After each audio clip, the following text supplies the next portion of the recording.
Give me money, give me money, give me money, give me money, give me money.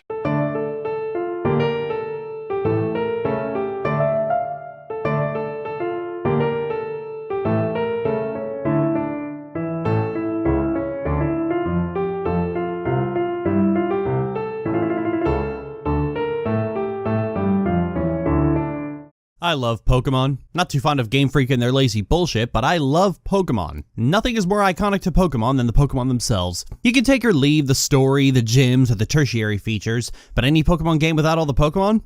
That's just messed up. So to that end, I've decided to waste everyone's time by counting down my top 20 favorite Pokemon, and please try to at least pretend to be surprised when we get to number 1 so I don't feel like a fool, okay? No? Great, let's go. Number 20, Ampharos. Do Porygons dream of Mareep?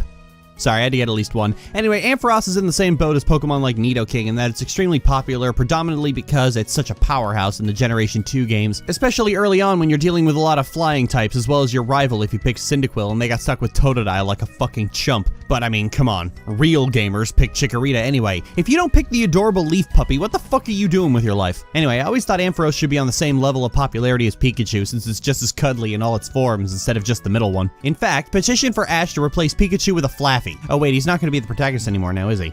The new protagonist needs an Ampharos. Do it or we riot. Number 19. Flygon. The only dragon type that's valid, and it looks like a flying bug. I'm serious, Flygon looks like a grasshopper got wings, and because of that, he's more valid than Dragonite, Salamence, Garchomp, Hydreigon, and Goodra combined. I never expected to like a Pokemon based off an antlion, and I also never expected to learn that antlions grow wings. Ants must be fucking terrified, they basically have flying lions. It's a shame that Flygon had to get overshadowed by Gen 3's weirdly arbitrary second pseudo-legendary in Salamence. What was wrong with Metagross? He's a perfectly fine pseudo-legendary, why do we need another? Whatever, Flygon is beautiful and valid and deserves rights. Salamence can fuck off forever and be edgy somewhere else. Number 18, Salazzle. I didn't expect to like this Pokemon as much as I did, considering the internet got really weird about it in a way that gave me Gen 3 flashbacks. Oh god, no, it's happening again! But once I got it, it made Sun and Moon a hell of a lot easier. I ended up managing to complete my Let's Go Lesbians team as a result, and I consider that to be time well wasted. Also, Salazzle is just cool. It's a fucking fire lizard, and it looks like it'll bite its prey's entire body off. I can almost see this thing crawling along the ceilings and leaping at people like a xenomorph. And when she uses a special attack, her whole body lights up with fire. It's fucking cool. Number 17, Heracross. Yeah, I've nothing to say about Heracross. I just think he's cute. And the female sprite in Gen 4 has a heart on her horn, which is valid. Number 16, Cacturn. I love this cactus child. Why don't more people have the cactus child on their favorites? They hang out in the desert, they don't move except at night like fucking creepers, and they'll pounce on you and steal all your possessions and also your life for good measure. Also, the design is just cool. You start with Cacnea, who's a little spiky babu with prickly punches. Incidentally, prickly punch should totally be a move in the game, and no needle arm doesn't count. I want both of them, damn it. And then they put a hat on, and that's about it. The design is so simple in its brilliance because he's just a cactus, but with holes for a smile and shit. And also those black ringed eyes like he just came back from a Tim Burton convention.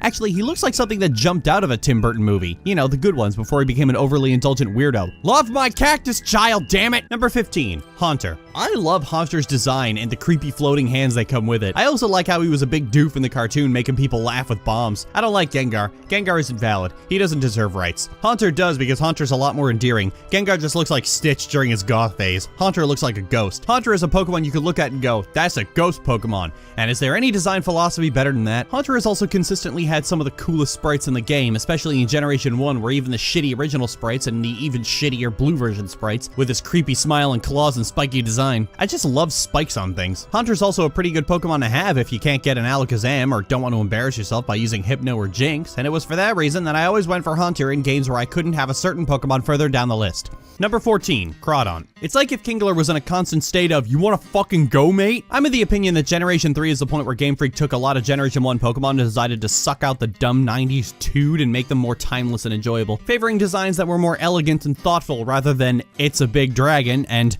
I don't know, like angry eyes or something. Crawdon is no exception, with his dimpled mouth and his perpetual 1,000-yard stare. This is a crab that'll punch you, your Pokemon, your children, and your children's children's children. In terms of physical attackers, I've always preferred Crawdon and his battle crab design over typical physical attackers like the firefighting Triumvirate, Garchomp, or Gallade. It's so unconventional, and I really like unconventional faves, and that statement's gonna age like milk when we get to the end of the list. Number 13, Omastar. Yeah, that's right. I praised Lord Helix before it was cool. Okay, I just got the Helix fossil on a whim when I was a kid, and when the resulting Pokemon evolved into something really rounded and spiky, I was like, whoa, that's cool! And that's the story of how I got my first favorite water Pokemon, because it had spikes on it.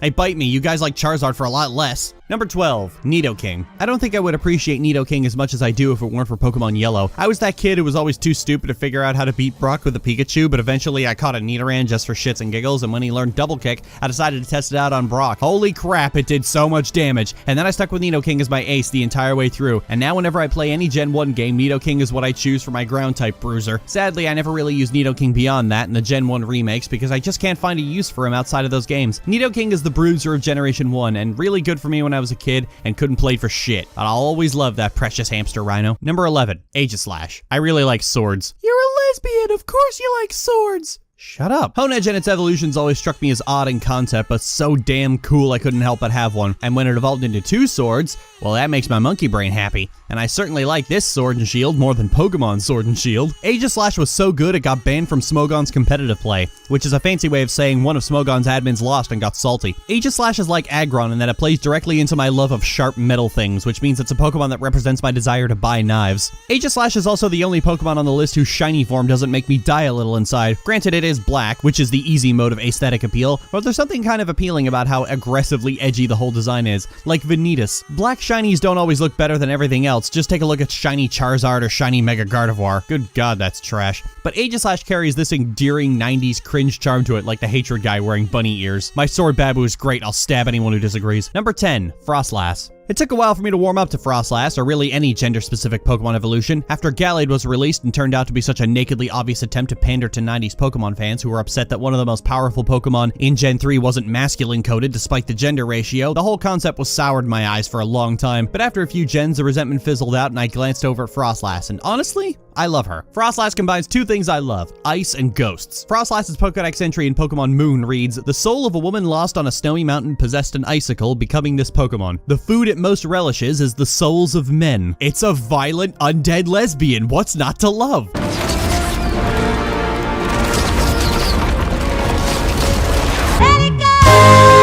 The themes of Frostlass bring me back to what I said in my video about the worst musical numbers of Friendship is Magic. No, seriously, that was an actual video, new viewers, where I gushed about everything I love about the icy heart of winter, with long stretches of snow and the deafening silence caused by the snow absorbing and muffling sound. And Frostlass is everything I love about that condensed into a single Pokemon that eats the souls of men. She's perfect. In this house, we love the lesbian ice ghost. Number 9, Pidgeot. Hey, fuck you guys, I like Pidgeot. He even got a Mega. Not a good Mega, but a Mega nonetheless. I always had some fondness for Pidgeot, especially since he was the first decent Pokemon Ash had in the cartoon. Caterpie would evolve later. But as a flying type, you really couldn't go wrong with Pidgeot, and they were relatively easy to get, so I always liked them. Always tried to get a hold of one when playing Kanto games, and would usually become my mode of transportation. I love how Twitch Plays Pokemon made this valid burb a meme. I love Bird Jesus, and I love that more people appreciate him because of that. Number 8, Magmortar. It's Magmar, but bigger. Generation 2 improved Magmar by the addition of this super cute little fire babu, and then in Generation 4, Magmar was improved again with Magmortar,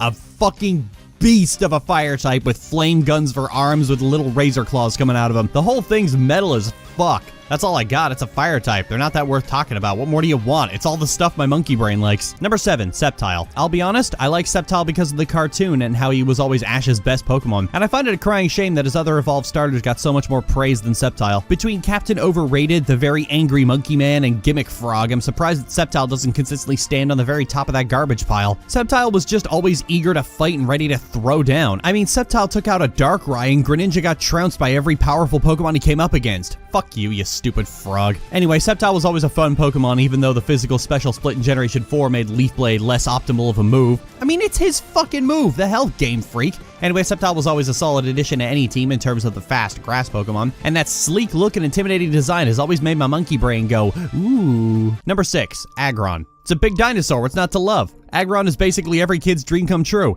It's a dinosaur and it's metal and I want it. I've liked Aggron ever since I first saw it in the cartoon where it was paired alongside its pre-evolved form Aron, which is the cutest little metal dino popper. I'll take care of you and make you strong. There's something about this cute little bean evolving into a big vicious monster that I just love and will totally not become apparent later down this list, I promise. Additionally, Aggron is one of the few tanks I've ever had in my roster, as I have a habit of leaning more towards sweepers, so Aggron was always a major addition to my team in the, 7 times I actually switched out over the course of 5 generations? Even if Aggron didn't see much use because one fighting type move would usually send him crashing into the dirt, it was still nice to have a requisite tough guy to stare at the enemy and make grunting noises. Plus, it's a metal dinosaur, which means you can shine it. Maybe the real shiny Pokemon was the friends we made along the way. Number 5, Lilligant. I'll be honest, Lilligant passed me by when Black and White first came out. The games were actually pretty damn boring and insisted on dragging you by the nostrils through the shitty excuse for a story it had. Oh, PETA is bad? Fucking amazing hot take there, guys. Anyway, it's easy for a lot of the Pokemon to slip by you unnoticed, especially when the area they're found in is predominantly populated by Sewaddle of all things. The game really needed what Generation 3 had and have a scripted event to inform you that the best and most valid Pokemon in the entire game is right there in the bushes. Anyway, not only is Petalil a cute and valid little bean who I will literally murder someone for, the evolved form Lilligant is just so cute and pretty, like, oh my god, it's a flower bab. And then I was immediately horrified when Pokemon Moon's Pokedex read that if it finds a male to be its partner, its flower will wither and die. Why do the straights have to ruin everything they touch? You don't have to put up with this, Lilligant. Be gay and thrive. You're probably noticing that my favorite Pokemon aren't really competitive. I've always gravitated toward Pokemon for their designs and themes and found a way to make them work in competitive, which meant I was an unusual person to fight in competitions. But finding the best teams never really gelled with me. I prefer to gather my roster of precious babies and make them strong. You know, like a real trainer. I will make this beautiful flower bloom like 1,000 gardens. Basically, she's cute and valid and I love her.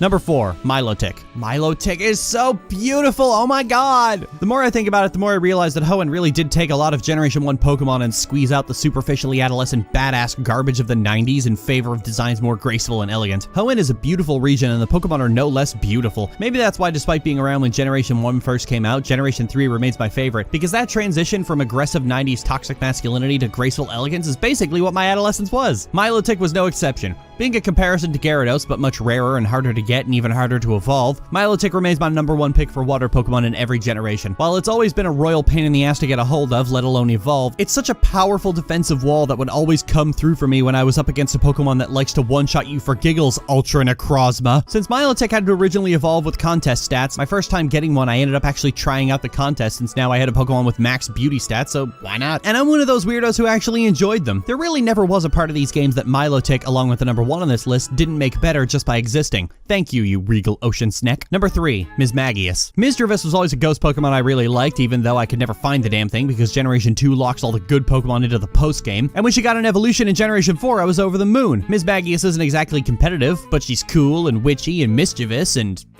I love all that shit. Back when I used to take part in competitive battling, Mismagius was never much of a powerhouse and usually relied on getting a decent nasty plot in before she could sweep the competition. I mostly used her to set up status effects before switching to a Pokemon that could actually kill something. I was a stubborn little bitch when I was 15. I was determined to use the Pokemon I liked rather than research builds. I've generally had a fondness for ghost and psychic Pokemon throughout the years, and Misdreavus and Mismagius were the first ghost types that I thought not only looked cool, but played cool as well. It'd be a while before I learned to appreciate Haunter, but this quirky little witch ghost remains a top favorite. Number 2, Butterfree. I love this valid little bug. I love my bug. It's a good bug. Butterfree is one of the most underrated Pokemon. She's not strong, she's not badass, she's not particularly viable and competitive, but none of that matters when she makes little squeaks when you pet her.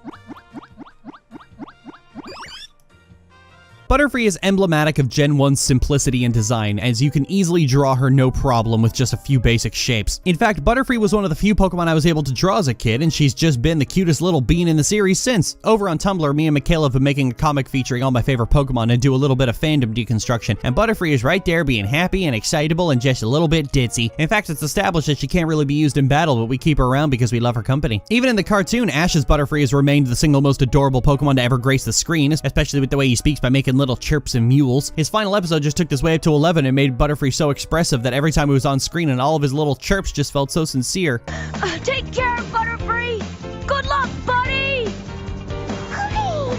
He's crying! Oh my god! He's gonna miss Ash so much! God, this episode gets me right in my soul! I know it might seem weird to put the number 2 spot to a Pokemon that isn't all that remarkable outside of being cute, but being cute is what Pokemon do best, and Butterfree is the cutest little bean and I love her. Number 1, Gardevoir. Show of hands, who's actually surprised? I don't think I've stopped gushing about this Pokemon since I was 11. Gardevoir's been my favorite ever since Ruby and Sapphire, where I caught one in the early game and then proceeded to stomp all over every challenge that could have ever been laid before me using mostly her and nothing else. And then proceeded to dominate the Battle Tower and later Battle Frontier with relative ease, and I pretty much haven't stopped doing that since. Every game since Gen 3 has seen me get get or transfer in a Ralts as early as possible and replace my starter with it, and how easy or difficult that is to do is what I base my entire purchasing decisions around. Like, if Sword and Shield hadn't already burned any chance of me buying it by removing even more features to continue Game Freak's trend of putting less content in their games every few years, my purchasing decision would be based on, so can I have my Banshee or am I going to be stuck with these things the whole game? But it isn't just raw power that draws me to the Banshee, it's also the themes. I love the combination of Dancer, Knight, and Guardian Angel, and I love the whole will protect its trainer with admirable violent gusto attitude it has. In the cartoons, this gets beefed up to having a full-blown psychic bond with their trainers and being able to read their thoughts, communicate, and even sense their emotions. And you know what? That's fucking cool. It's the single coolest thing that the cartoon ever brought to Pokemon, that this one species not just can, but will bond with its trainer on a level far deeper than any other Pokemon, that almost every time you see a person with one, it's their only known Pokemon. Every time Gardevoir has appeared in the show, that mental link with its trainer has been part of the story somehow. Promise me, Rex. Promise you'll come back and get me. Gardevoir. Teleport. But this keystone is part of the bond I have with Gardevoir. Bond? Why do I like this? Well, Pokemon always push this general theme of Pokemon being friends, and the cartoon takes this up to 11 in such a way that a butterfly flying away managed to be such a heartbreaking moment the series would spend the next 20 years trying to replicate. And here's a species of Pokemon that's pretty much that entire theme wrapped into a single character and turned into a source of strength. Gardevoir's psychic powers are literally the power of friendship. Sora would absolutely have a Gardevoir. It's also a Pokemon that can easily carry any characterization that you want. Gardevoir covers the entire spectrum from friendly and cute to terrifying and nightmarish to smug and insufferable without the need for much fan alteration to get there. Also, not only is Gardevoir an extremely powerful Pokemon in-game, especially since you can usually get her early on, she's low-key implied to be the single most powerful Pokemon in existence, given that they have the power to create black holes if they're desperate enough. Like, holy shit, that's actually terrifying. It makes you realize that the only thing stopping a Gardevoir from killing her trainer is the fact that she likes her trainer. Wait, did I accidentally become the BFF of Yasharaj? So it's cool design, cool lore, extremely powerful in-game, and also its design isn't desperately trying to corner the insecure I need everything to be badass demographic, and a megaform that isn't over-designed to the point of ridiculousness. The only thing keeping it from being absolutely perfect is the fact that her shiny form is fucking garbage, but so are most shiny forms. And that's why Gardevoir is my favorite Pokemon, now quit fucking snickering.